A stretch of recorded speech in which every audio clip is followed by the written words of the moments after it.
Génial, merci. Donc, la session de ce soir est enregistrée. C'est toujours intéressant pour nous d'avoir la captation parce que ça nous permet de la partager avec des gens, des partenaires, des collaborateurs, des citoyens et citoyennes intéressés par nos activités. Si toutefois vous ne vous sentez pas à l'aise avec le fait que ça soit enregistré ou que vous ne voulez pas être vu, vous pouvez toujours fermer votre caméra, pas intervenir avec le son, tout ça. Sinon, ça se peut que ça soit sur YouTube, mais inquiétez-vous pas, là, on ne diffuse pas ça de tous les bords. Avant de me lancer en fait dans le thème de la soirée de ce soir, je vais laisser Fabien, qui est notre notre DJ de la technique, Fabien, qui nous suit depuis plusieurs années, vous faire des petites explications techniques pour qu'on comprenne tout le monde comment ça va se passer ce soir pour les interventions, la participation des personnes qui sont là avec nous. Fabien, je te laisse la parole. On ne Je t'entend suis pas. sur mute. Comme toujours, le coordonné est toujours le plus mal chaussé, hein, comme on dit, mais cette fois, ça devrait fonctionner. Donc, bonjour à tous. Désolé pour le départ, un peu. Il était supposé y avoir de la musique, mais il fallait que je sois au téléphone en même temps, fait que c'était compliqué. Donc, un petit tutoriel, en fait, pour vous expliquer, pour ceux qui n'ont pas l'habitude de nos événements. Donc, juste pour vous expliquer un peu comment fonctionne Zoom notamment, pendant toute la soirée, en fait, on va vous inviter à intervenir dans le chat pour poser des questions, mais aussi pour réagir suite aux interventions de nos invités. Donc, pour ça, comment utiliser le chat? Il y en a certains qui sont pas forcément à l'aise, donc je vous l'explique vite fait. En bas, notamment, c'est sur ordinateur. En bas, vous avez un petit icône qui est écrit discussion en français ou chat en anglais. Donc vous pouvez cliquer, ça va faire apparaître une fenêtre sur le côté droit. Donc là, la fenêtre, il y a deux zones. Il y a une zone en haut où le chat se déroule et une zone en bas, c'est en bas en fait pour taper votre message. C'est pas toujours clair, donc c'est pour ça que je l'indique. Puis il y a une petite astuce aussi avec la flèche bleue, vous pouvez envoyer des messages directement à quelqu'un en particulier. Donc que ça soit un intervenant ou tout simplement moi, si jamais vous avez un problème technique ou quelque chose, vous pouvez choisir dans la liste déroulante. Avec Théophile, on va être en haut de la liste puisque on est les animateurs de ce soir, donc vous pourrez nous retrouver facilement. Donc c'est une petite astuce. Si vous voulez intervenir dans le chat, et il y aura une petite session de questions-réponses à la fin, on va vous demander éventuellement de changer vos noms, enfin de mettre votre identifiant, votre nom, juste qu'on puisse vous appeler et pas qu'on donne la parole à iPad 2 par exemple, ou à le nom de votre entreprise. Donc pensez juste à mettre au moins un prénom, histoire qu'on puisse le faire. Pour ça, c'est pas très compliqué, il suffit de cliquer sur le petit icône participant, vous cherchez votre nom dans la liste, et là, en fait, si vous passez votre souris par-dessus le nom, il y a le petit plus, et vous pouvez cliquer sur le mot renommé pour changer. Comme l'a dit Théophile, la séance d'aujourd'hui est enregistrée, donc si jamais vous ne voulez pas apparaître, on vous invitera à juste ne pas mettre votre caméra, par exemple. Et donc, comme on vous l'a expliqué tout à l'heure, il va y avoir des sessions pour prendre la parole. Alors là, c'est écrit en petit groupe parce que c'était pas le bon tuto, mais peu importe, le système est le même. L'idée, en fait, il y a une fonctionnalité pour demander la parole, en fait. Donc, pour lever la main. Donc, si vous cliquez sur réaction en bas, donc qui est juste sur normalement une des dernières icônes que vous voyez, avec le petit smiley, il y a en dessous des smileys, des émoticônes, il y a un bouton écrit lever la main. En fait, ça vous permet surtout que nous, on puisse vous voir que vous voulez intervenir, parce que ça vous fait remonter dans la liste des gens qui sont là sur le côté. Donc on pourra comme ça vous donner la parole si jamais vous avez des questions. Et ben, ça, c'est la même chose, donc voilà. Et ben sur ce, je pense que j'ai fini, puis je vais redonner la parole à Théophile et puis à nos invités de ce soir. Et bonne soirée. Merci beaucoup, Fabien. Euh, Pendant que je vous présente le déroulé de la journée, on peut peut-être pratiquer un petit peu ce que Fabien vient de nous montrer. Je vous encouragerais, si le cœur vous en dit, à partager dans le chat votre nom, votre âge, si vous vous sentez confortable de le faire, et peut-être la région aussi que vous habitez. Ça nous aide à avoir un petit portrait des gens qui sont présents, de savoir où vous vous situez sur le territoire de la province. Et peut-être d'indiquer aussi si c'est la première fois que vous participez à un événement public d'un et un fonds 1000. et de nous dire un peu ce qui vous a amené à être ici. Là, je vous ai posé trop de questions, vous pouvez juste répondre à une ou deux de celles-ci, mais vous pouvez le faire donc dans le chat, ça nous aide à avoir un portrait des gens qui sont là. Aujourd'hui, le thème qui nous préoccupe, c'est celui de la cohabitation dans l'espace public. Et là, j'avais une discussion un petit peu plus tôt avec un collègue à moi, puis on parlait de ce que représente l'espace public, ce que représente pour nous la cohabitation. Puis souvent, quand on pense à l'espace public, tu sais, il me demandait qu'est-ce que pour toi ça représente, l'espace public. Puis là, je disais des parcs, des jardins communautaires, tout ça. On pense à des lieux extérieurs, mais l'espace public, ça peut aussi être des bibliothèques, des écoles. Comment, en fait, est-ce qu'on peut créer un sentiment d'appartenance entre des gens différents, qui viennent de milieux différents, dans des lieux qui sont partagés? C'est la question à laquelle on vous invite à réfléchir. Fait, comment aussi, une autre question qui m'est venue plus tôt quand je réfléchissais à ça, c'était comment déconstruire des préjugés en favorisant la proximité des gens. Je vous donne un exemple. Le 1er octobre, peut-être vous le savez, c'est la Journée internationale des aînés. Nous, à 1 Fonds 1000, depuis les 2 dernières années, on organise une grande marche citoyenne pour célébrer cette journée-là. On l'a tenue à Québec la première année et à Montréal. L'an dernier, c'était à Montréal. Ça va être à Montréal encore cette année, juste pour des questions de logistique et de manque de ressources humaines. On aimerait ça pouvoir venir vous voir à Québec, mais on va encourager aussi des plus petits événements dans l'ensemble du territoire québécois. Bref, j'aurai certainement l'occasion de vous en reparler. Mais la raison qui nous a amené à faire cette marche-là, c'était de se dire, OK, le 1er octobre, il y a souvent des événements qui sont organisés, mais c'est toujours à l'intérieur des résidences, à l'intérieur des organismes communautaires, souvent en vase clos. Est-ce qu'en rassemblant des gens dehors, en donnant une visibilité à ça, puis en rassemblant des gens de milieux différents, on peut arriver à proposer ou avoir un impact finalement qui est différent? Ou est-ce qu'on peut, en rassemblant des gens dans la rue, créer une solidarité entre des gens qui peut-être normalement se parlent pas ou devraient se parler un petit peu plus souvent, disons? C'est vraiment cette question-là de la cohabitation qui nous anime. Je vous la présente de cette façon-là pour l'instant. Ça va être le thème des 2 rencontres. Donc, vous êtes évidemment présents aujourd'hui, mais il va y avoir aussi un événement jeudi, toujours à la même heure, donc à 6 heures. Ça va être la même question qu'on va se poser, mais on va avoir un intervenant différent. Ça va être des gens d'Intergénération Québec qui vont venir nous parler de cette question-là de la cohabitation, mais vraiment entre les différentes générations, de par leur expérience avec des projets, notamment en agriculture urbaine, tout ça. Fait que si vous n'êtes pas inscrit à la session de jeudi, je vous invite à le faire. Je vous le rappellerai aussi à la fin de la rencontre d'aujourd'hui. Maintenant que vous savez ce à quoi vous allez assister, j'avais aussi envie de vous faire un petit résumé de ce qui s'est dit dans les dernières rencontres auxquelles vous avez peut-être participé, que nous avons organisées avec 1 Fonds 1000. Les dernières étaient organisées en février dernier. Ça fait quand même un petit bout qu'on ne s'est pas vu. Vous le savez peut-être, les événements publics sont organisés depuis 2019. Si je ne me trompe pas, 2020. C'était durant la pandémie que ça a commencé. On les a tenus quand même assez fréquemment, là, à chaque 2 mois pendant la pandémie, ce qui nous a permis de rejoindre des gens sur l'ensemble du territoire québécois, ce qui était quand même un point positif pour nous à l'intérieur d'une situation sanitaire qui ne l'était pas du tout positive, je veux dire. Et là, depuis le dernier événement, on collabore avec le Vitalab, ce qui est un partenariat qui pour nous est très riche, qui est Vitalab qui est associé au Vitam, un centre de recherche en santé durable, lui-même associé à l'Université Laval et qui s'intéresse donc aux enjeux de santé, de vieillissement, mais avec un regard particulier qui est porté à la création et à l'art. Nous, à 1 Fonds 1000, on est nous-mêmes une compagnie qui longtemps s'est définie comme une compagnie de création artistique. On travaille dans les arts vivants, on travaille en théâtre documentaire, beaucoup justement dans l'espace public. Et donc, ce partenariat-là, pour nous, faisait beaucoup de sens parce que ça vient rejoindre nos intérêts pour l'art, la création, mais aussi pour la recherche, l'innovation, réfléchir à des nouvelles façons de faire les choses. Donc, on est très heureux que le Vitalab soit présent avec nous encore une fois ce soir.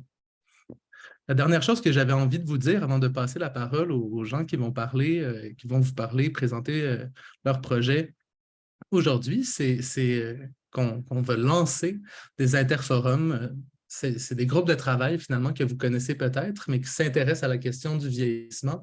Des groupes de travail qui vont rassembler des aînés dans différentes régions du Québec et dont l'objectif est de développer des projets qui vont venir répondre à un défi en lien avec le vieillissement. C'est des groupes citoyens de 10-12 personnes qui se mettent ensemble et qui se disent: est-ce qu'on doit toujours attendre après les institutions pour qu'elles développent des projets qui finalement ne viennent pas répondre à nos besoins parce qu'on n'a pas souvent été écoutés, entendus, tout ça. On lance des groupes de travail comme ça dans 6 nouvelles régions, en Abitibi, Témiscamingue, dans le Bas-Saint-Laurent, en Estrie, dans les Laurentides, en Mauricie et en Outaouais à partir de la semaine prochaine. Alors, je voulais juste vous dire, s'il y a des gens qui sont intéressés par cette démarche-là, je pourrais vous donner plus d'informations lors d'une prochaine rencontre. Vous pouvez rentrer en contact avec moi. Tout ça aussi après la rencontre de ce soir. J'arrête de parler et je passe la parole à nos 2 intervenantes d'aujourd'hui. Je vais les laisser se présenter un petit peu, nous présenter leur parcours, nous parler de leur projet. C'est Geneviève et Isabelle, et Viette Boucher et Marc-Émile Vigneault. Je pense que c'est Geneviève qui va prendre la parole la première. Alors Geneviève, je te laisse la place. Et encore une fois, merci à tout le monde d'être là avec nous. Merci Théophile. Enchantée tout le monde. Ça me fait vraiment plaisir de vous rencontrer ce soir. Écoutez, on est venu vous parler d'un beau projet qui est en cours et qui va avoir lieu le 14 juin à Québec. Et ça s'intitule « À Saint-Roch, le talent n'a pas d'âge ». Et pour vous expliquer comment on en est venu à ce beau projet-là, j'ai envie de vous raconter un petit peu mon histoire d'abord pour que vous compreniez quels étaient les enjeux, en fait, que j'ai voulu, j'avais comme réglé en tête, mais c'est que j'ai voulu essayer de pallier à des situations plus difficiles au cours des années. Et puis, comment c'est né toute cette idée-là. Alors, moi, j'ai fait des études en philosophie. J'ai travaillé dans ma maîtrise sur l'importance de l'affectivité. L'importance de l'affectivité dans notre développement en tant qu'être humain, et puis à quel point les arts peuvent contribuer de manière favorable à cette affectivité-là. Et ensuite, toujours dans mes études en philo, j'ai décidé de faire un doctorat sur mesure en philosophie et en théâtre pour pouvoir investiguer davantage les arts vivants, le théâtre en particulier, et voir à quel point le jeu d'acteur, le théâtre, peut venir développer encore plus cette faculté qui est en nous, que moi j'appelle l'affectivité, qu'on pourrait appeler aussi la sensibilité, puis tout ça. Et puis à quel point ça c'est important pour notre vie, mais aussi pour notre humanité. Fait que ça vous donne un petit peu une idée de mes recherches. Et donc, pendant ces études-là, j'ai une dame qui m'a approchée, qui avait plus de 80 ans et qui savait que je faisais du théâtre. Et elle m'a dit, ça ne te tente pas de venir dans ma résidence pour faire monter une pièce de théâtre. Donc, j'ai fait une rencontre avec elle, mais avec tous les autres résidents qui avaient envie de participer à cet atelier de théâtre, à se monter une pièce de théâtre.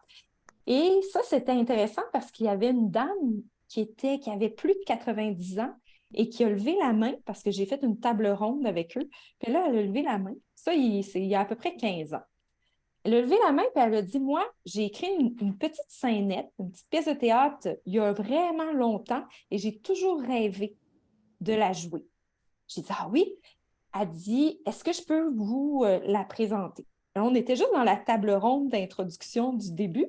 Et puis, finalement, elle s'appelait Madame Rosa Marie. Et puis, elle la savait par cœur. Puis, elle savait tout comment la jouer. Elle avait commencé en disant qu'il fait froid dehors. Puis là, ça m'a tellement touchée au cœur de voir à quel point, à force de rencontrer des aînés, à quel point les tiroirs étaient remplis de créations artistiques jamais dévoilées, jamais exposées, et que c'était des fois des envies non réalisées, en fait. Et plus je parlais à des gens, plus il y en a qui me disaient « J'ai toujours rêvé de... Ah, moi, j'écris de la poésie. » Bon, etc.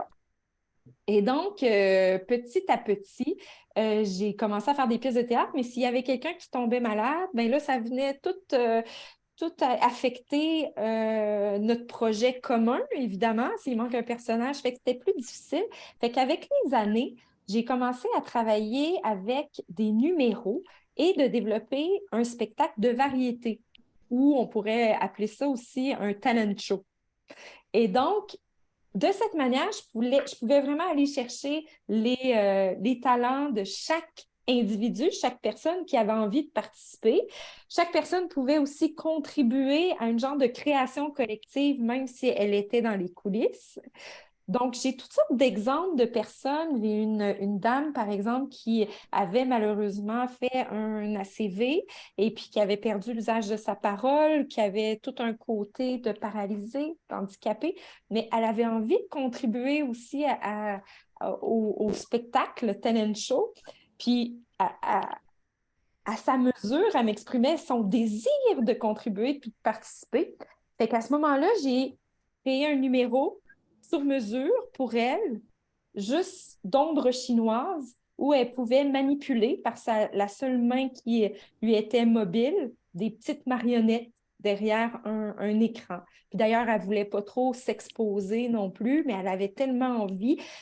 Donc, cette idée-là du talent show permettait de rendre possible une création qui était sur mesure en fonction du besoin, mais aussi du désir d'implication de chacun, mais aussi des désirs un peu cachés. Ah, j'ai de la poésie qui se traîne dans mes tiroirs, j'aimerais tellement ça, bon, etc.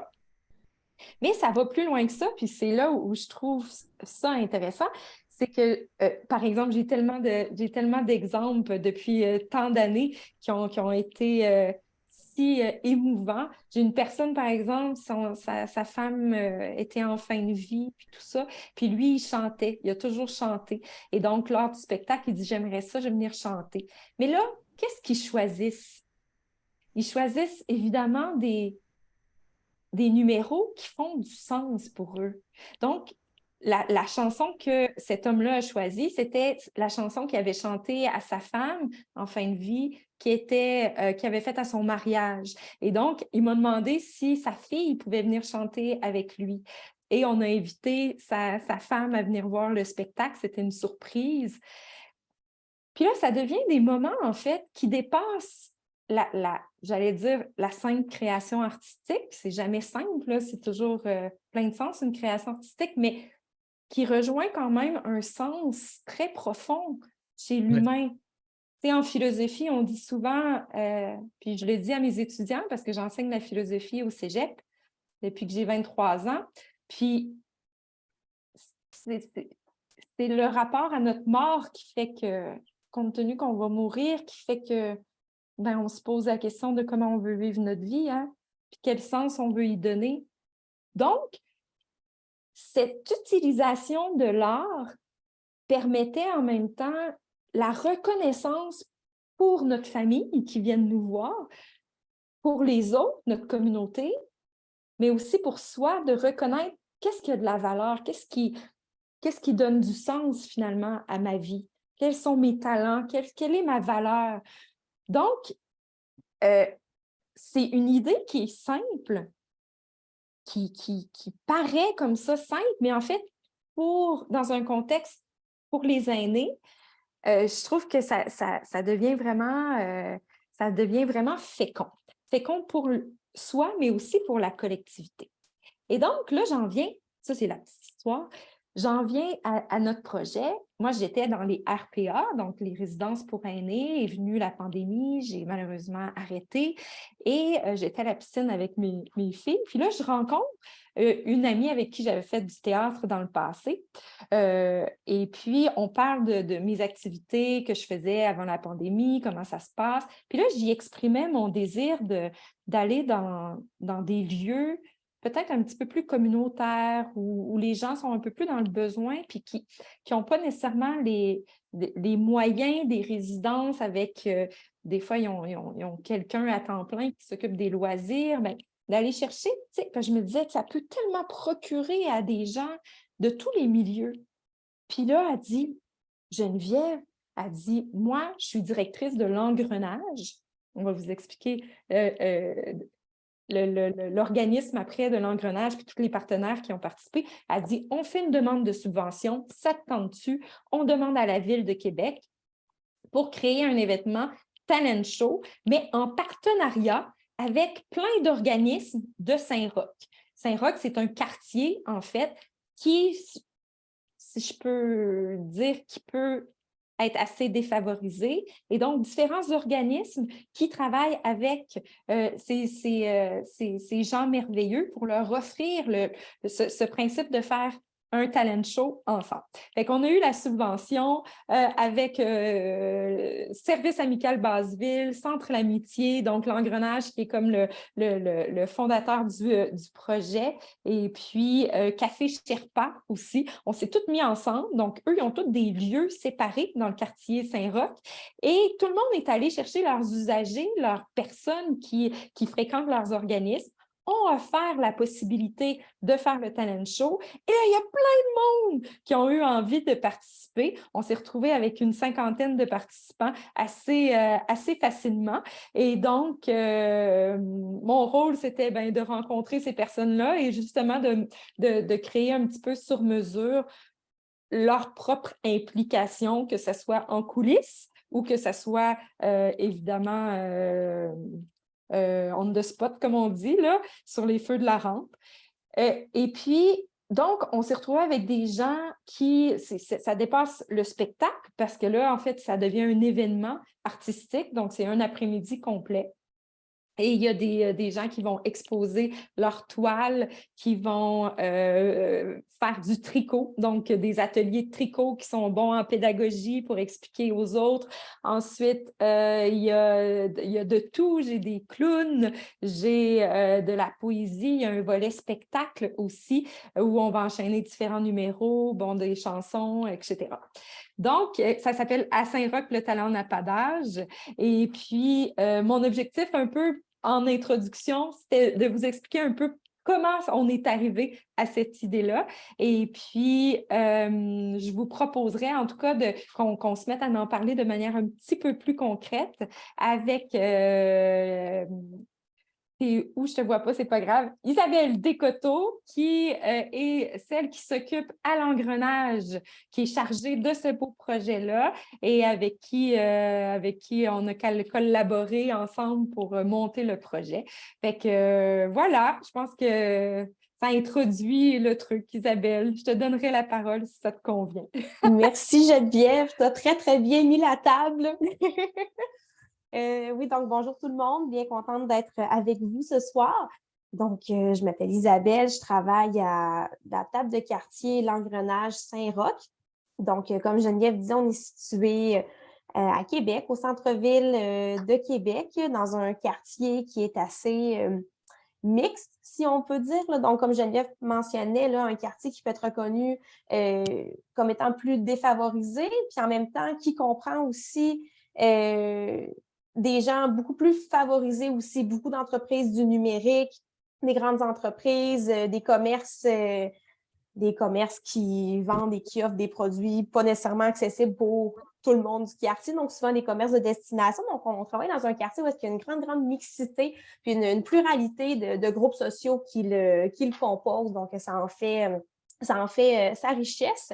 Puis, ça nous amène aussi à devoir concilier là, des fois différents enjeux, différents défis. Donc, la table de quartier L'Engrenage, en fait, nous, ce qu'on fait, c'est qu'on rassemble des citoyens, des citoyennes, puis des groupes communautaires du quartier pour réfléchir, échanger, puis agir ensemble pour améliorer la qualité de vie dans le quartier Saint-Roch pour toutes les personnes qui l'habitent, qui le fréquentent ou qui y travaillent. Donc, c'est très, très inclusif comme approche. On travaille à favoriser la participation citoyenne et donc on initie puis on accompagne là, différentes actions collectives qui viennent renforcer le tissu social, qui viennent aussi améliorer la réponse aux besoins du quartier et puis aussi à favoriser l'appropriation des espaces publics, donc en tenant compte des différentes inégalités sociales et économiques là, qui sont présentes dans le quartier. Donc, je trouve ça important de vous le mentionner parce que je pense que ça vient bien placer aussi dans quel contexte là, notre projet s'inscrit, puis ce à quoi ça vient répondre, là, puis de quelle manière c'est dans notre ADN aussi de vouloir favoriser la participation citoyenne. Donc, on est beaucoup un liant, si on veut. Là. Donc, on va initier des projets, mais on ne fait jamais rien seul. On est toujours en partenariat avec des citoyens et citoyennes, des organismes du milieu. Donc, pour ce projet-là, c'est exactement ça qui s'est produit. Là, au moment de rédiger la demande de subvention, on a déjà contacté différents organismes qu'on connaît bien, parce que le quartier, c'est quand même seulement 1,5 km², mais il y a presque une centaine d'organismes communautaires qui sont présents dans le quartier. Donc, on a un bon maillage à ce niveau-là. Puis, donc, on s'est associé tout de suite avec justement les partenaires que Geneviève nommait, Service amical Basseville, Centre communautaire L'Amitié et Pêche Sherpa, pour voir avec eux, hey, c'est quelque chose qui vous tenterait. Puis, tout de suite, ça a été un engouement. Donc, quand on a eu la réponse là, à la demande de subvention, ça a été vraiment super. Puis, tout de suite, on a mis la main à la pâte justement pour venir recruter des gens, comme Geneviève mentionnait. Donc, on s'est vraiment rencontré avec les partenaires, regardant ensemble, OK, comment est-ce qu'on fait pour faire connaître le projet, inciter les gens à y participer, sans que ce soit intimidant aussi, parce qu'on se dit, talent show, c'est vraiment chouette, là, mais quelqu'un qui n'a jamais fait d'art scénique de sa vie ou tout ça, que ce soit présenté comme étant un talent show, on se disait que ça pouvait être intimidant au premier abord pour certaines personnes. Donc, on l'a vraiment présenté comme étant un projet créatif, puis on a invité les gens à venir, s'il y avait des gens qui avaient des talents ou des projets artistiques qu'ils voulaient mettre de l'avant, de venir participer à une rencontre d'information pour en savoir plus, après ça, voir s'il y a un intérêt pour s'impliquer. Donc, on est vraiment allé comme ça dans différents lieux, déjà investis par les gens. Aussi, ça, c'est important de le mentionner parce qu'on est vraiment allé dans les organismes où est-ce que les personnes sont déjà rejointes. On est allé dans certains HLM du milieu aussi, sachant qu'il y avait des bassins de personnes intéressées, donc aller les rejoindre dans le milieu plutôt qu'ils se déplacent. Donc, ça a très bien fonctionné. Comme Geneviève dit, on a plus d'une 50aine de personnes là, qui sont impliquées d'une manière ou d'une autre dans le projet. Donc, c'est Geneviève qui les a accompagnés tout au long, donc des rencontres individuelles, des rencontres en petits groupes pour réfléchir à qu'est-ce que les gens veulent présenter, c'est quoi les numéros, comment on procède, puis toujours avec le soutien et l'accompagnement des organismes partenaires aussi, parce que c'est ces personnes-là qui côtoient les participantes là, dans leur milieu au quotidien aussi. Donc, c'est vraiment pas des courroies de transmission, mais des personnes ressources vraiment intéressantes aussi pour accompagner, puis être présent aussi pour accueillir des fois ce que ça peut faire vivre. Aussi, là, des fois, le fait de se plonger soit dans des projets artistiques ou des fois, ça vient réveiller des choses en nous. Donc, on voulait s'assurer qu'il y ait cette présence-là aussi, une présence rassurante là, pour que les gens, ça leur fasse pas plus de mal que de bien de participer là, à ce beau projet-là. Puis, on a différents mécanismes de rencontre avec les partenaires là, depuis le début. Là, on se tient au courant, on se parle à toutes les semaines. On organise l'événement public du 14 juin prochain. On a fait une rencontre avec tous les artistes impliqués aussi à la mi-parcours dans le projet parce qu'on voulait que les gens, puisque c'est plusieurs numéros plus individuels ou projets individuels, on voulait que les gens aient l'occasion de pouvoir se rencontrer aussi, voir c'est qui les autres personnes impliquées dans ce beau projet-là. Donc, on a organisé la grande rencontre des artistes au mois d'avril où est-ce que tout le monde a pu se rencontrer, échanger, savoir ce que les autres préparaient aussi. Ça a été super apprécié. Puis, nécessairement, il y aura un moment de bilan aussi qui sera fait après le 14 juin avec les personnes impliquées pour savoir si est-ce qu'on a répondu aux attentes, est-ce qu'on a répondu aux objectifs aussi du projet, parce qu'au départ, le souhait de faire ce projet-là, c'était pour répondre à des besoins du quartier, des besoins du milieu, entre autres de développer des milieux de vie inclusifs et favorables pour les personnes aînées, pour favoriser la participation sociale puis l'implication bénévole, pour renforcer aussi le sentiment d'appartenance à la communauté puis des liens sociaux, puis pour briser l'isolement, parce que dans le quartier, il y a beaucoup de logements, de personnes qui habitent seules, que ce soit chez les aînés ou de manière générale là, dans le quartier. Donc, il y a quand même beaucoup d'isolements qui sont vécus. Au niveau de l'appropriation des espaces publics, c'est pas toujours facile non plus. C'est pas tout le monde qui se sent à l'aise de les investir. Tant pour des raisons de ne pas se sentir à l'aise de côtoyer tel autre groupe social qui l'investit, mais aussi juste au niveau de la mobilité. Nous, dans le quartier, on a des trottoirs qui sont à moitié tout croche avec des poteaux électriques qui passent en plein milieu. Et juste à ce niveau-là, c'est difficile pour certaines personnes aussi qui ont différentes difficultés de bien investir, de bien approprier les espaces publics. Puis c'est dans ce contexte-là aussi qu'on voulait que le projet permette de répondre à ça, puis de faciliter cette appropriation-là de la communauté par tous et toutes, en fait. J'ai l'impression que j'ai peut-être fait un bon tour. J'aurais tendance à passer la parole c'est Marc-Émile juste avant, je crois, ou Huguette. C'est Marc-Émile. Je passerai la parole à Marc-Émile. Alors, bonjour tout le monde. Merci de l'invitation. Alors, moi, aujourd'hui, j'interviens parce que je vais faire partie du spectacle de Saint-Roch. C'est en fait Geneviève qui m'a recruté. Je vous explique un peu comment c'est arrivé. C'est que je suis un utilisateur de services à Sherpa, à Pêche Sherpa. Je vais prendre mon petit café. Je vais faire de l'art aussi à la Ruche d'Art. Alors, je suis assez souvent là. J'ai d'autres projets aussi. Je suis chargé de projet, mais là, pour le projet qui nous concerne, je suis utilisateur de services. Alors, je prends mon petit café, puis là, arrive Geneviève, toute enthousiaste, qui dit « On va monter un spectacle. Y a-tu du monde que ça lui tente de faire des affaires? » Tout ça, puis toutes les idées sont bonnes.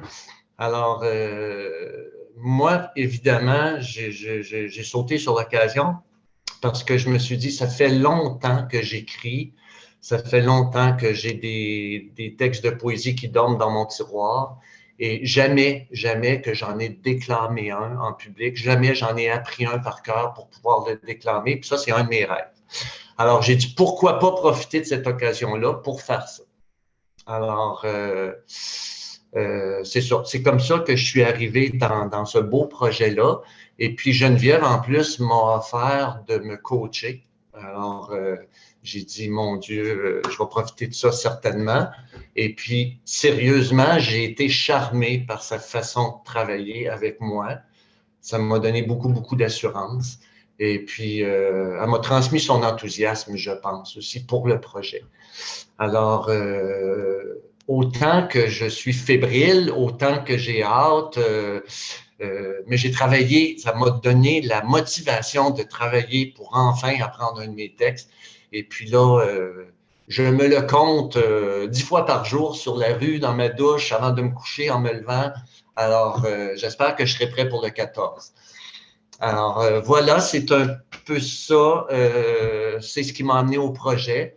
J'étais déjà actif dans le quartier parce que depuis que j'ai pris ma retraite, moi, j'étais psychoéducateur dans les centres jeunesse. J'ai travaillé 35 ans avec les enfants en difficulté, mais je ne connaissais pas les adultes en difficulté. Je ne connaissais pas ce qu'ils pouvaient vivre dans la rue. Quand les jeunes sortaient de mon centre d'accueil, je les perdais de vue.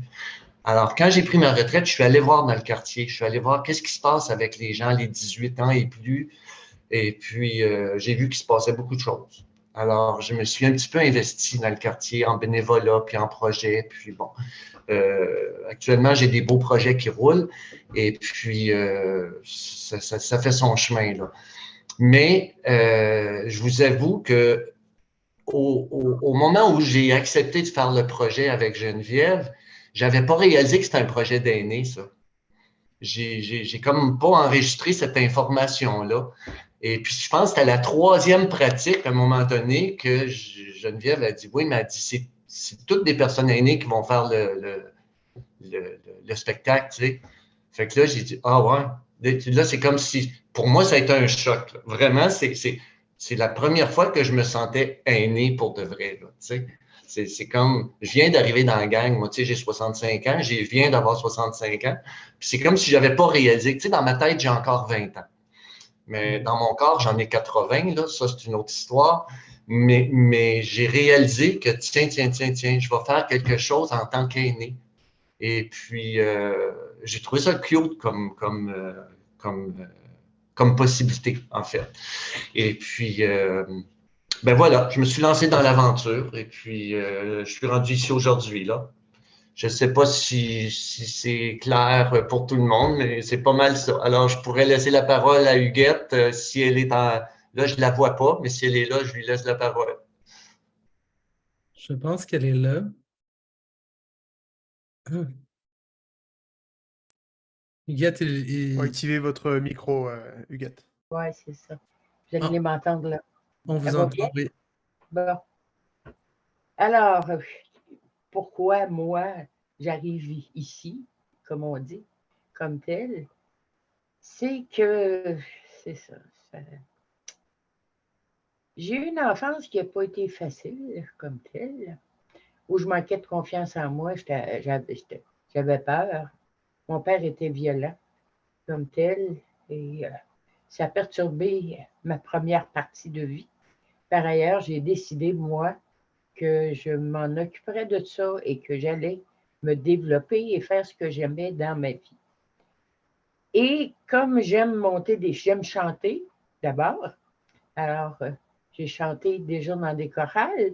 Je participe actuellement à 2 chorales, celle du Centre du Rocher, puis celle de Sherpa Pêche aussi. J'ai en plus commencé à... J'ai enseigné, moi, j'ai fait de la formation au niveau de la créativité chez les Autochtones, les jeunes Autochtones de 15-30 ans. Tout le côté, si on peut dire, côté du fleuve Saint-Laurent, le côté qu'on habite ici, là, comme tel. Et j'ai bien aimé ça. Je suis tombée en amour avec eux autres. J'ai appris beaucoup de choses d'eux autres aussi. J'aime la nature, j'aimais la pêche comme telle. Et puis, ils ont commencé à m'appeler Madame Bonheur. Fait que j'allais les rencontrer. Puis, on fumait c'est ça. On a développé, ils m'ont appris à développer des rituels. Et je trouvais ça très intéressant comme approche quand on commence une réunion ou une activité, d'avoir un rituel qui réchauffe l'atmosphère, qui nous amène vers où on veut aller dans un contexte quand même de plaisir, mais en même temps de sérieux pour offrir ça à la mère terre ou comme la pêche ou la chasse ou des choses comme ça. Alors moi, j'ai commencé à enseigner à des plus jeunes à se partir en affaires avec aussi l'implication du conseil de bande qui en récompense, qui les stimulait.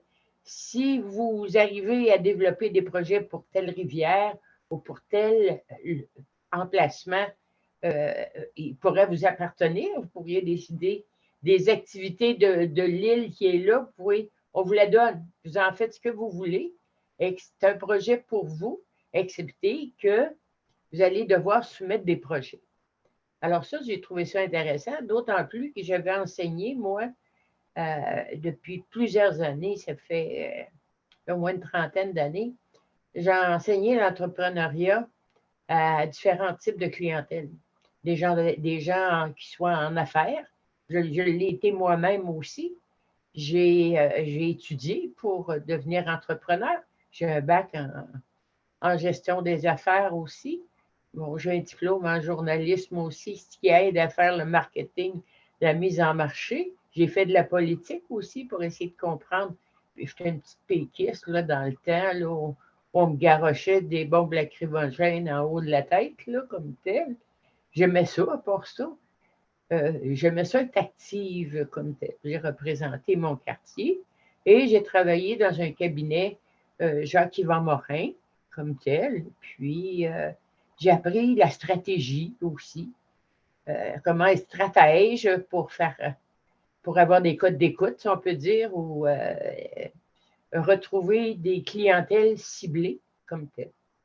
Alors, pour moi, c'est emballant, tant et si bien que je me suis partie moi-même en affaires, morte de peur, mais qui est allée pareil. Je suis une brave. J'ai appris, je me suis lancée en affaires. Je suis une clown. Je suis devenue une clown. Et ça me va bien, raconter des histoires, faire jouer des enfants ou des adultes, etc. Donc, Et c'est le fun de bâtir un projet. Quand on connaît la recette, c'est pas compliqué. C'est A, B, C, D, E, F, G, tu sais. Il s'agit d'avoir les bons outils qui t'accompagnent. Puis, à ce moment-là, tu suis les instructions, tu fais une petite étude de marché. C'est intéressant de monter des projets puis d'avoir envie de monter des projets. Et c'est très valorisant aussi comme tel. Alors, j'ai été obligée de parler en public. J'étais morte de peur, mais j'y allais pareil.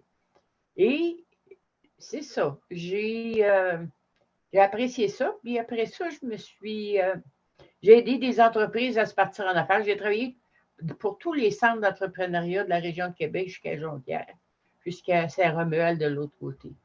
Et j'ai adoré ça. Puis pour moi, c'est facile de monter un plan d'affaires ou des choses comme ça. Puis j'aime ça, moi, être out of the box. J'aime bien ça, moi, être en dehors des sentiers battus. J'aime la nouveauté. J'aime créer des choses qui attirent les médias, qui attirent des ventes aussi ou des choses comme ça. Et en même temps, ça m'a permis d'avoir confiance en moi, à me déjeuner, à prendre ma place aussi comme femme. Alors, j'ai été femme entrepreneur. J'ai pris ma place grâce aussi à l'Association des femmes de carrière et d'affaires de Montréal. Bon, comme tel, j'ai développé mon plan d'affaires, puis j'ai parti l'entreprise Chante aux fêtes à Québec. Les clowns, les ballons, les fêtes, etc. Des artistes aussi qui allaient aux fêtes d'enfants, toutes sortes d'artistes, magiciens, échassiers, toutes sortes d'artistes qu'on amène dans une fête, des chorales, des orchestres. Roland Martel, c'est tellement simple. Il s'agit, tu te fais une banque de ressources talentueuses et tu prépares des projets pour des rentrées des classes d'un centre d'achat. Tu as Noël, tu as la Saint-Valentin, la fête des pères, la fête des mères, etc. Donc, j'ai développé, on avait tous les hôtels comme clientèle, la plupart des hôtels, des gros hôtels de la ville de Québec. Mais je ne pensais pas que ça viendrait gros de même, là. Ça a parti petit. J'étais morte de peur, mais ça grossit vite. Tant et si bien que ça m'a donné confiance en moi aussi. J'ai donné beaucoup de conférences aussi avec c'est ça, le ministère de l'Industrie et du Commerce. Aller parler à des femmes, à des jeunes femmes aussi, à des femmes qui désirent se partir en affaires, mais par ailleurs aussi qui ne veulent pas se faire mener ou se faire violenter ou se faire avoir là, pour des problèmes de sexualité ou se faire battre ou des choses comme ça. Alors, il venait, moi, j'ai témoigné beaucoup de ce que j'ai vécu, de mon traumatisme dont je me suis sortie. Je suis une résiliente, donc j'ai développé des forces aussi en me partant en affaires avec ça. Et en étant un clown, c'était tout un défi. Je n'ai pas été déclarée clown quand j'étais jeune, mais je suis devenue très clown maintenant. Je vais avoir 80 ans dans un an et demi. Alors, je me prépare déjà à cette éventualité. Et bon, voici comment j'arrive dans le portrait. Comme je chante pour les chorales, la chorale de Sherpa et du Centre du Rocher. Donc, chez Sherpa, j'ai rencontré la même intervenante que le précédent. Donc, on a cliqué ensemble. Moi, ce qui m'intéresse, c'est plus de, comment dire, d'inspirer que plus que de travailler sur le terrain. J'aime ça, expliquer les choses, coacher, faire du coaching. Puis en même temps, ça me stimule, ça me donne, ça me fait... J'aime ça voir des gens se faire plaisir, travailler dans leur domaine, travailler leur projet, etc. Maintenant, il faut être réaliste aussi. Est-ce que j'ai le potentiel pour le faire? Qu'est-ce que ça veut dire? Combien ça me prend d'argent? Etc. Toutes ces réflexions-là. Il y a des travaux à faire, mais il y a de l'aide aussi là, pour partir en affaires. Et à un moment donné, moi, j'ai décidé de prendre ma retraite. J'ai décidé de vendre ma compagnie à mes associés qui sont venus avec le temps parce qu'il est devenu plus gros et plus gros, grâce justement aussi à mes ressources aussi, les choix des ressources, des gens qu'on engage pour travailler avec nous. C'est important que ça devienne. J'ai du leadership. Je ne suis pas une boss, moi. Je ne suis pas un patron. Je suis une leader de gens. Je suis une stimulatrice d'équipe, comme telle. Et c'est ça, je suis allée chercher des gens qui avaient de l'expertise pour les enfants, par exemple, qui travaillaient en garderie. D'autres qui ont des spécialités pour les aînés, etc. D'autres pour tel type de clientèle, des hôtels, des congrès, etc. Et ça s'est additionné. Tant et si bien, j'ai été nommée femme d'affaires de l'année en 82. Et mon entreprise a été nommée finaliste comme entreprise de l'année quelques années plus tard au Gala des Fédéides. Alors, j'avais pu. C'est à ce moment-là que j'ai décidé de m'arrêter un peu, puis peut-être de faire du bénévolat. Comme j'ai fait quand j'étais petite, ma mère avait décidé pour me changer d'idée parce ce qui se passait à la maison. Elle m'a envoyé chez Emmaüs. J'ai aidé une vieille madame là-bas à démêler le linge qui venait dans des boîtes. Et ça m'a fait du bien, comme tel, de rencontrer d'autres personnes du bon monde. Alors, ça m'a enlevé des peurs aussi. Et ça m'a apporté, ça m'a donné le goût d'aller de l'avant, de foncer, même si j'avais peur. Alors, bien souvent, j'étais morte de peur, mais j'y allais pareil. Je suis une fille à y aller pareil, mais je sais compter aussi, puis je sais comment regarder les choses aussi. J'y vais, mais j'y vais aussi avec le cœur. C'est magnifique. C'est magnifique ce que vous dites, Huguette. Hey, peut-être que vous ne l'avez pas vu dans le chat, mais les gens disent « Merveilleuse, Huguette! Ah, c'est très inspirante! » Ah oui? C'est magnifique. Il y a même eu une question, c'était qu'est-ce qu'elle va faire, Huguette, pendant le spectacle?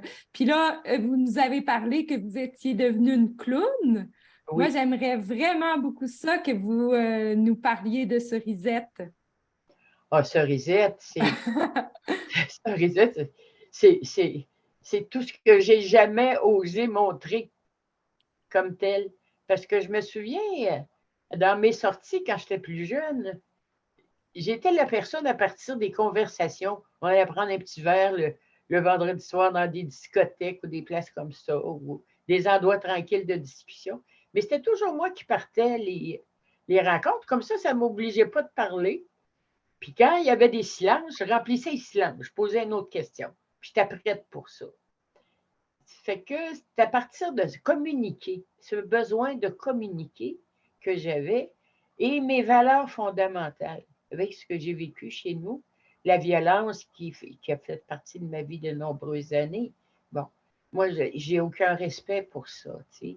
Maintenant, ça m'attriste aussi. Mais c'est pour ça que j'ai rencontré des maisons de femmes aussi, etc. Ça commençait de même. J'étais gênée au début, mais après ça, ben, on y va, puis on jase. Puis est-ce que vous allez... il y a quelqu'un, Louise, qui dit dans le chat, elle dit « l'art guérit ». C'est beau, hein? Puis absolument. Cerisette, justement. Puis ensuite, on va passer à Marc-Émile qui va nous faire une belle petite prestation, Huguette. Mais dites pour ceux qui viennent nous voir le 14 juin, parce que là, on a eu la chance d'entendre tout votre parcours, puis on est honorés d'avoir entendu ça. Puis je pense que ça inspire beaucoup les femmes aussi, de voir des femmes entrepreneurs comme vous, puis inspirantes. Puis, dites-nous, est-ce que vous allez nous donner l'honneur à ce qu'on puisse côtoyer et même discuter avec Cerisette, la clown, le 14 juin? Oui, mais il y a toujours un côté de moi, même si je ne suis pas habillée en clown, j'ai un petit côté clown pareil. Et c'est la façon de me sortir de certaines situations embêtantes, des fois aussi, mais en même temps apporter un peu de fantaisie, de ne pas trop prendre les choses au sérieux au pied de la ligne, mais ça permet d'aller un petit peu plus loin, mais d'aller chercher, tu sais, on peut bien, ça ouvre bien des portes d'être clown parce que, comment dire, donc, on est d'abord aimé juste d'être clown. Déjà, les gens nous accueillent avec les bras grands. Et c'est chaleureux. Et ça fait monter des émotions en dedans de moi.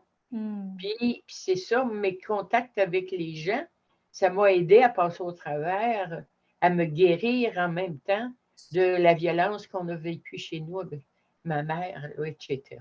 Donc, merci de témoigner de ça.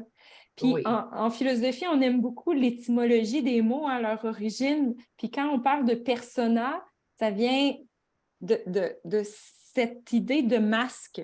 Puis des fois, dans notre vie quotidienne, on porte un masque, en fait, dans nos interactions sociales.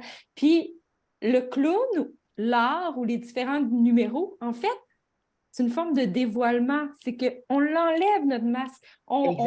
On se permet d'être vulnérable. Puis je pense que ça témoigne bien de ça. Puis je pense que c'est peut-être là où l'art guérit, entre autres. Merci, Huguette. J'aimerais vraiment ça pour qu'on puisse avoir le temps, si vous me permettez, d'entendre maintenant Marc-Émile, qui, je lui ai demandé qu'il nous partage pendant ce webinaire où on est tous ensemble, puis ensuite, on va pouvoir vous entendre, là, tous ceux qui sont avec nous, de nous partager cette fameuse poésie qu'il avait envie de déclamer, qui restait dans les tiroirs. Et puis, ceux qui ne pourront pas être à Québec le 14 juin, ben, au moins, vous aurez l'occasion d'entendre sa prestation. Alors, Huguette, je t'invite à fermer ton micro. Oui, je vais. Excellent. Alors, puis après ça, Théophile, je ne veux pas... Non, écoutez, moi j'écoute, je trouve ça très inspirant, là, on n'est pas rushé. Parfait. On est en famille, comme tu dis. J'ai beaucoup aimé cette expression. Ça a soulagé tous les intervenants du début qui font ça pour la première fois. Hein? Donc, merci de votre indulgence, tout le monde. Marc-Émile. Ouais, je suis là. On respire. Mon stress a monté d'un cran. Oui, j'imagine, Seigneur. Alors, il va nous partager une poésie de son cru dont il est l'auteur et dont il est maintenant, si je pourrais dire, l'artiste qui va le délivrer. Alors, je ferme mon micro et je te donne la parole, mon cher. Merci, Geneviève.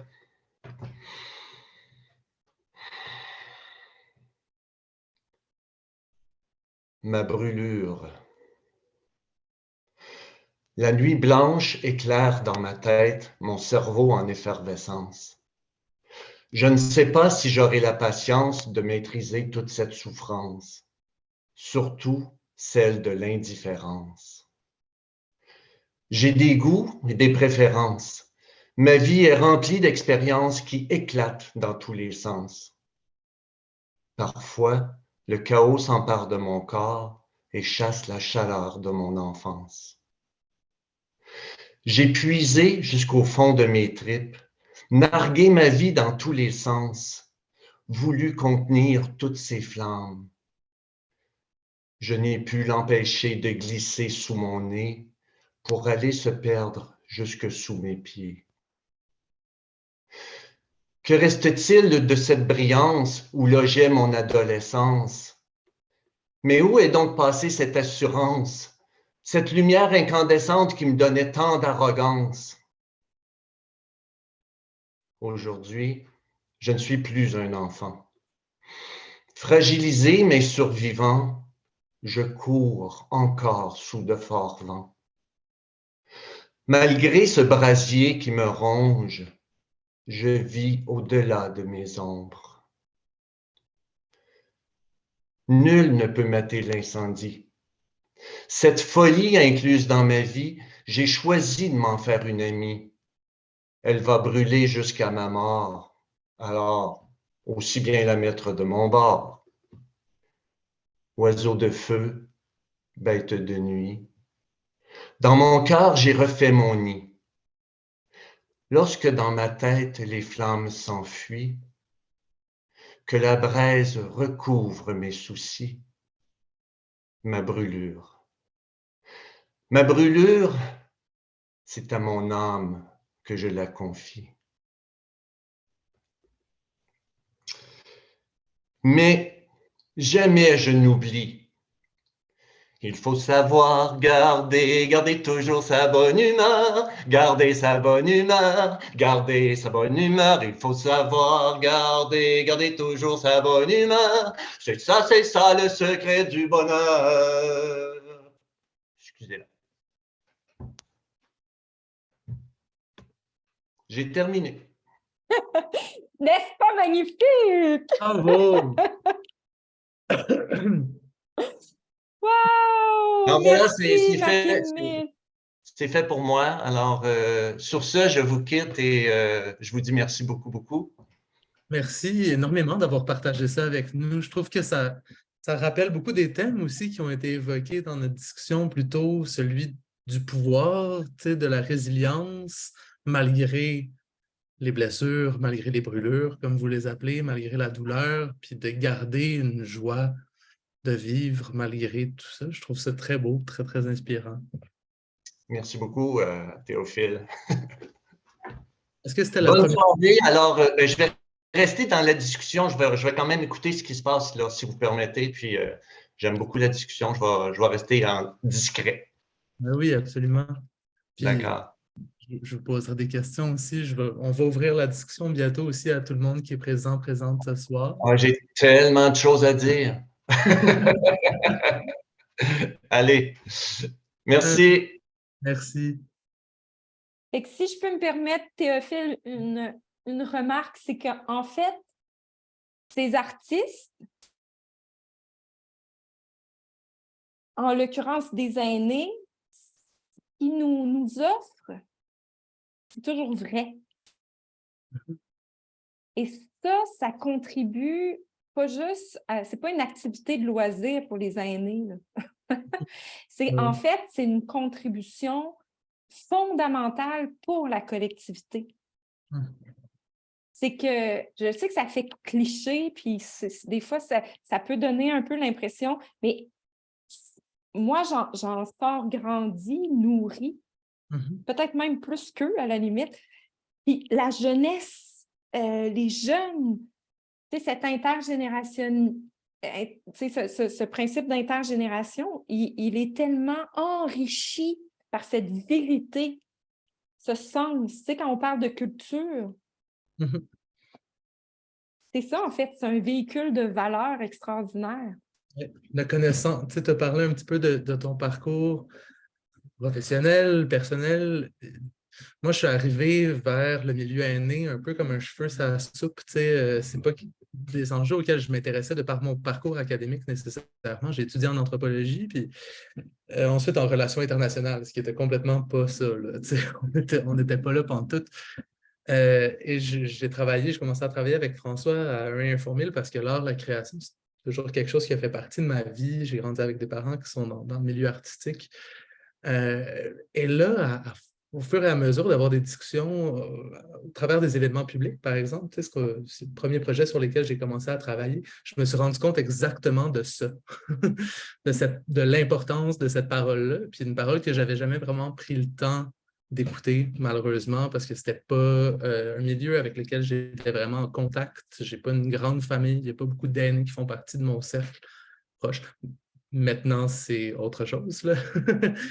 Mais ça m'a frappé un peu comme tu le décris, de dire, OK, mon Dieu, il y a tellement de choses que j'ai à apprendre de cette vérité-là.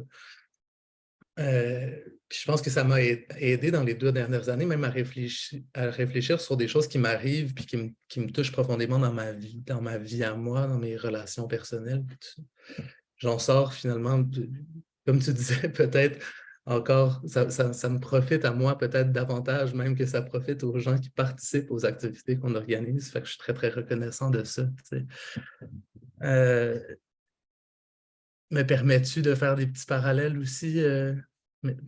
Ouais, merci à tout le monde d'avoir pris la parole. C'était vraiment très, très intéressant, très touchant. Puis je trouve qu'il y a beaucoup, beaucoup de choses qui ont été dites qui rejoignent un peu le travail que nous, on essaie de faire d'une façon différente avec un et un fond 1000. Tu parlais, Geneviève, de redonner, j'ai noté tes mots exacts, là, mais une capacité d'action, un pouvoir d'action par la démarche, le projet que vous êtes en train de développer. Puis c'est ce qu'on c'est un petit peu le positionnement qu'on essaie d'avoir, nous, avec les activités qu'on propose, puis les interforums dont je vous ai parlé plus tôt, de dire, on s'est rendu compte que les gens avaient plein d'idées, plein de projets, puis qu'ils sentaient qu'il n'y avait pas de plateforme pour les exprimer ou que cette parole-là n'était pas souvent entendue. Fait qu'on s'est dit, est-ce qu'on peut aider ces gens-là ou aider à ce qu'il y ait une capacité ou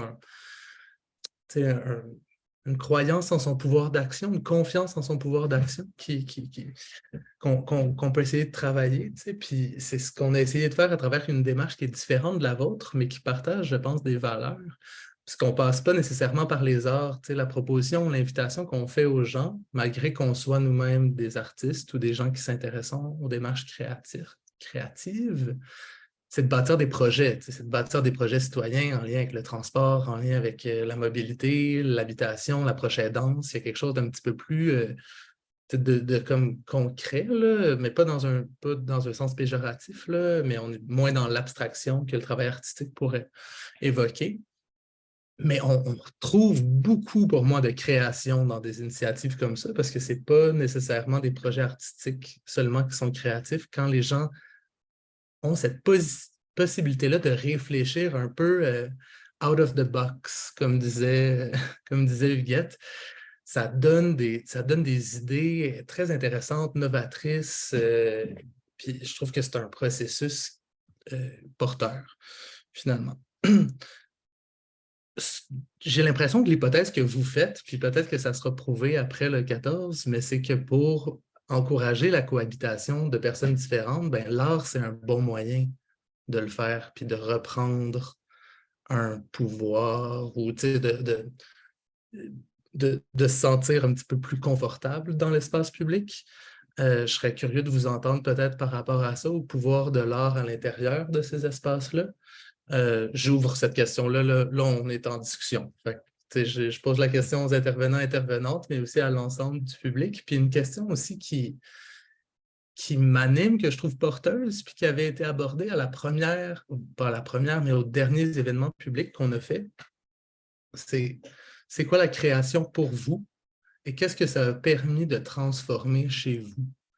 Je trouve qu'on avait eu des très, très belles réponses aux derniers événements publics parce que, comme je le disais, pour moi, la création, ce n'est pas nécessairement seulement une démarche artistique, mais ça peut s'exprimer de plein de façons.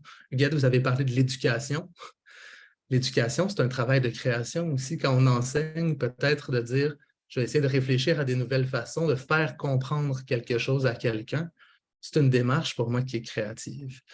Fait que j'ouvre la discussion, je vous laisse aussi, moi c'est les questions que j'ai pour vous, mais s'il y a des gens parmi les participantes de ce soir qui ont des questions à vous poser sur le travail que vous êtes en train de faire, je vous invite à le faire. Vous pouvez lever votre main, nous faire des petits signes, lever votre main via Zoom comme Fabienne le suggérait. Je vois Marc-Émile. Oui, écoute, ce que tu as dit, ça a résonné chez moi parce que c'est pas seulement de l'art de déclamer un poème. Je vais parler pour moi, tu sais, ça me permet justement de déclamer ma différence en sortant de la honte pour aller vers la fierté. Tu sais, quand tu sors d'une psychose, que tu as un diagnostic de bipolaire, tu n'as pas trop le goût d'aller te promener sur la place publique. Alors que quand tu as ce vécu-là, que tu prends du recul, que tu prends le temps d'écrire, que tu prends le temps de réfléchir à ce que tu as vécu et comment tu pourrais faire œuvre utile avec ça plutôt que de te victimiser, ben voilà pour moi l'objectif puis l'intérêt d'aller dans un projet comme celui que Geneviève proposait. Je voulais juste rajouter ça. Absolument, de tourner ça comme quelque chose de... C'est peut-être trop simpliste ce que je veux dire, là, mais trouver une espèce de positivité là-dedans puis de le voir comme un tremplin. Un tremplin. Oui, absolument. Je pense qu'un tremplin, c'est le bon mot. J'allais dire un échappatoire, puis c'est pas ça pantoute. C'est l'inverse de ça. Un tremplin, c'est une plus belle façon de l'exprimer. Ouais, effectivement. Merci Marc-Émile. Je vois qu'Isabelle aussi a la main levée. Isabelle. Oui, En fait, je vais faire un petit peu de pouce sur ce que Marc-Émile mentionnait, puis je répondrai plus ta première question, là, plus au niveau de comment est-ce que l'art peut permettre de plus facilement cohabiter, favoriser la rencontre. Mais justement, c'est comme si l'art, ça devient une façon de passer par-dessus ou de faire tomber différentes barrières. Donc, l'exemple dans le quartier, il y a des gens de différents horizons qui vivent différentes réalités, qui ont différentes trajectoires de vie. Puis, c'est comme si ces moments-là qui permettent de réfléchir ensemble, de créer ensemble, c'est comme si ça amène quelque chose de commun, justement, puis que peu importe d'où tu viens, peu importe ce que tu as vécu, ben, on dirait que là, c'est cette partie-là de créativité puis d'art qui prend le dessus. Puis je pense, entre autres, les pianos publics, c'est un petit peu ça aussi. Nous, on en a un dans le quartier sur le parvis de l'église, puis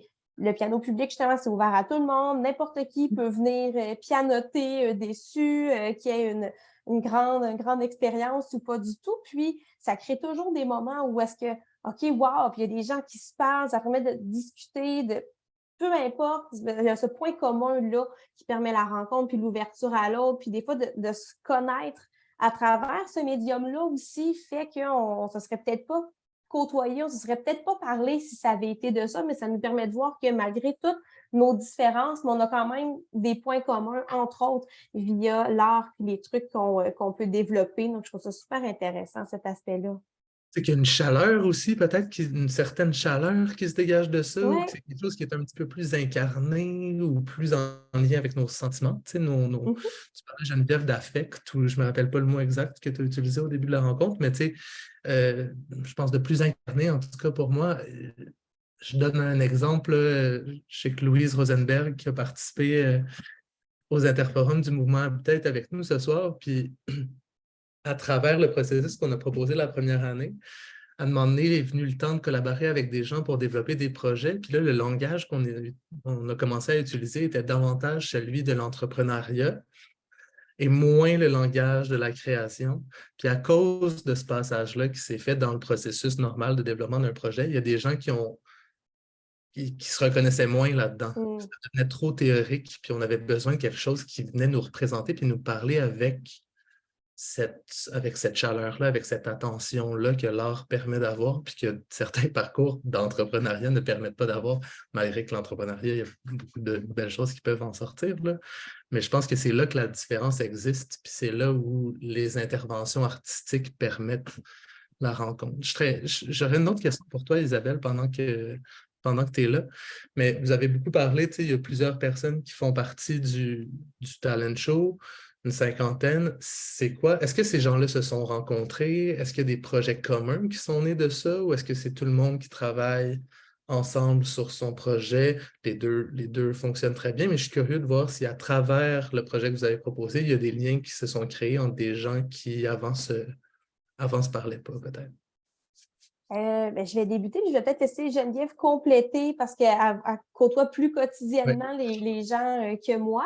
Mais c'est sûr que déjà avec la rencontre qu'on a fait à mi-parcours, ça a permis à tous les artistes de se rencontrer, justement parce qu'il y a plusieurs numéros individuels ou en parallèle qui se font. Il y a quand même des numéros en petits groupes qui se font aussi, puis des gens qui fréquentent là, certains organismes déjà, qui se connaissaient à la base, mais nécessairement, ça permet de créer des nouveaux liens aussi. Mais je vais laisser Geneviève compléter à ce sujet-là.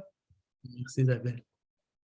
Oui, c'est exactement comme Isabelle l'a dit. Cette première expérience-là fait en sorte qu'on pourrait, en effet, aller créer des groupes, par exemple, tous ceux qui sont intéressés à faire du théâtre, par exemple, bien, on peut aller chercher un qui est au service amical, l'autre à centre d'amitié, puis les regrouper dans un autre lieu pour ensuite, pour l'événement final, tous être ensemble. Pour l'instant, il y a eu beaucoup de mixité comme ça parce que les gens fréquentent plusieurs organismes. Donc, il y en a qui vont faire partie de la chorale et qui vont en plus faire de la poésie, mais je n'ai pas eu de groupe qui étaient ensemble, qui ne s'étaient jamais vus par intérêt commun. Par contre, je pense que c'est juste contextuel ici, puis que ça aurait pu totalement être possible. Peut-être que l'événement du 14 va permettre aussi de faire ça d'une certaine façon. Tu sais, moi, un projet comme ça, je trouve ça tellement porteur que j'aimerais ça qu'il y ait des suites. Tu sais. Peut-être que je vois trop loin, puis c'est mon espèce d'esprit trop ambitieux qui parle comme ça, mais tu sais, Oui. quand tu parles de regrouper des gens qui ont des intérêts communs, qui peut-être ne se connaissaient pas, puis là, de former une espèce de troupe, tu sais, Exact, qui... exact. Puis, je vais taire son nom, mais il y a une dame qui m'a écrit dans le chat individuellement, « On fait ça dans un autre quartier, j'ai plein de trucs. » Ça fait que c'est certain. Fait que peut-être que cette personne qui se reconnaît pourra prendre la parole si elle le désire, là. Mais oui, parce qu'il y a c'est un besoin, en fait, hein? C'est un besoin d'expression de soi. Puis, je ne prends pas trop de temps, mais juste pour faire un petit peu de millage sur cette idée de pourquoi l'art est si fécond. En fait, c'est que l'art est une forme de jeu, hein? Ouais. Et le jeu, qu'est-ce que c'est? Là, je sais que c'est un peu théorique, mais je pense que ça correspond à la réalité. C'est que dans nos vies, on est constamment dans des cadres normés, réglés par des règles implicites ou pas, là, notre cadre familial, notre cadre professionnel, notre cadre même dans la rue. Donc, c'est une autre forme, entre guillemets, de jeu bien normé. Là. Mais là, l'art, wouhou! C'est pas extraordinaire, c'est que là, il n'y en a plus de cadre, ou en tout cas, on le crée, le cadre. Et qu'est-ce que c'est, ultimement? C'est l'ouverture des possibles. Donc là, la rencontre est possible. L'imaginaire devient au service de qu'est-ce qu'on veut créer ensemble. Donc, c'est au service du projet commun. Fait que voilà. C'est très drôle parce que tu utilises beaucoup des mots qui se retrouvent dans comme notre planification stratégique, puis genre la définition des valeurs, puis de la mission d'un formule qui est comme ensemble, imaginons les possibles et la force, tu sais, les normes sociales imposent une façon de vivre nos vies individuelles et collectives et les processus créatifs permettent de braver l'inertie. Tu sais. Ah, Je c'est me retrouve beau! beaucoup dans ce que tu dis. Oui, puis d'ailleurs, habitat, quand on regarde l'étymologie, ça relève de notre identité. Il y a des proximités entre ces concepts-là. S'habiter, c'est ça, en fait. Notre demeure, c'est soi. Fait que quand on invite les autres chez soi, ben là, on s'enrichit. Ouais. Merci Geneviève. Je vois qu'Émilie et sa mère, Jeannette, ont la main levée. C'est moi, en fait, qui ai ma main levée. Merci. C'est tellement une belle séance. Là. Merci pour tout le partage. Merci beaucoup, Marc-Émile, pour la poésie. Là. C'était vraiment superbe. Et j'avais envie de faire un peu de pouce sur ce que Geneviève a dit concernant le jeu.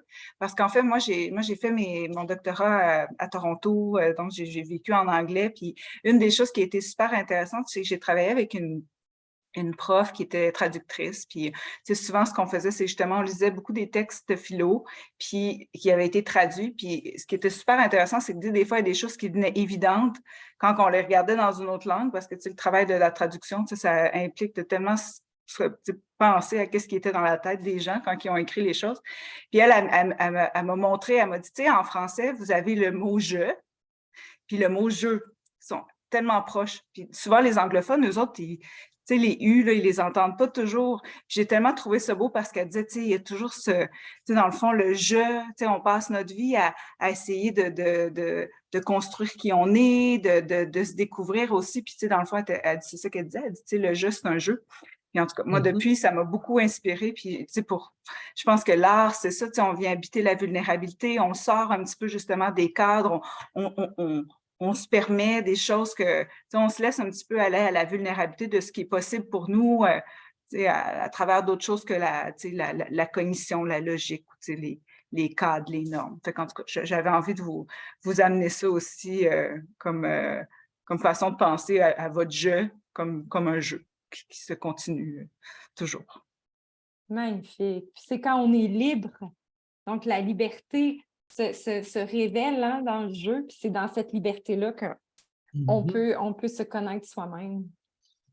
Puis à l'intérieur de ce jeu-là, qui peut être éclaté, mais toujours de se respecter par rapport à son désir d'implication, par rapport à ce qu'on est capable ou ce qu'on veut faire. Je pense qu'il y a quelque chose, si tu parlais de ça, Geneviève, de dire on demande aux gens ce qu'ils veulent faire, puis c'est ça qu'ils font. On n'est pas en train de leur imposer un cadre. Ils travaillent à l'intérieur du cadre qu'eux-mêmes se sont créés, puis à l'intérieur duquel ils se sentent confortables, puis ils se sentent capables de jouer finalement.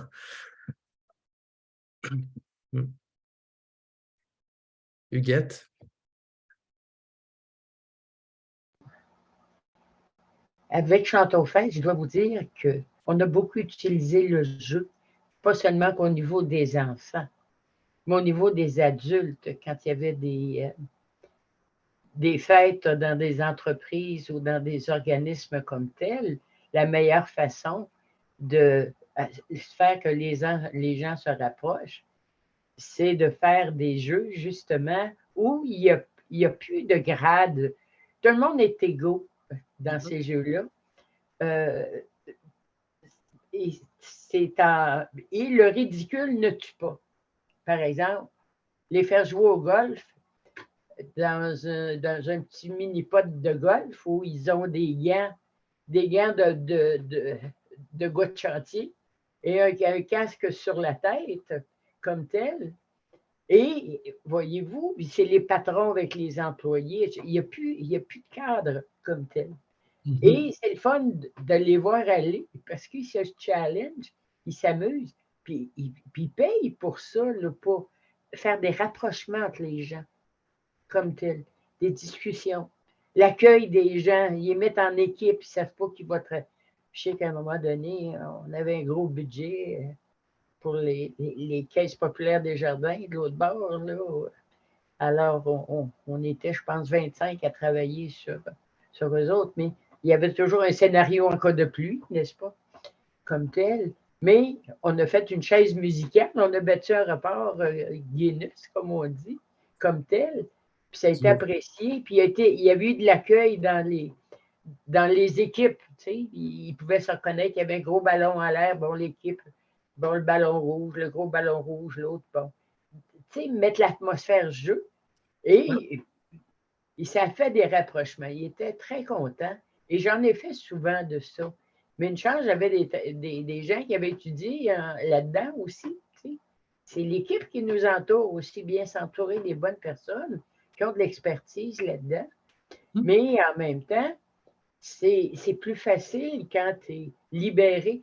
Quand tu parlais d'émotions, par exemple, Théophile, c'est ça qu'on est. Moi, c'est là-dessus. De le faire dans le plaisir et de le faire, comme le disait Marc-Émile, en gardant sa bonne humeur, comme le chantait. Exactement. Mais en acceptant d'avoir des émotions, c'est pas grave, ça.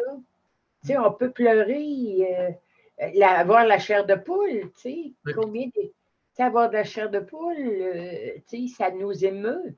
Des silences, des choses comme ça. Mais c'est de la vie, ça. C'est de la vie de l'être humain.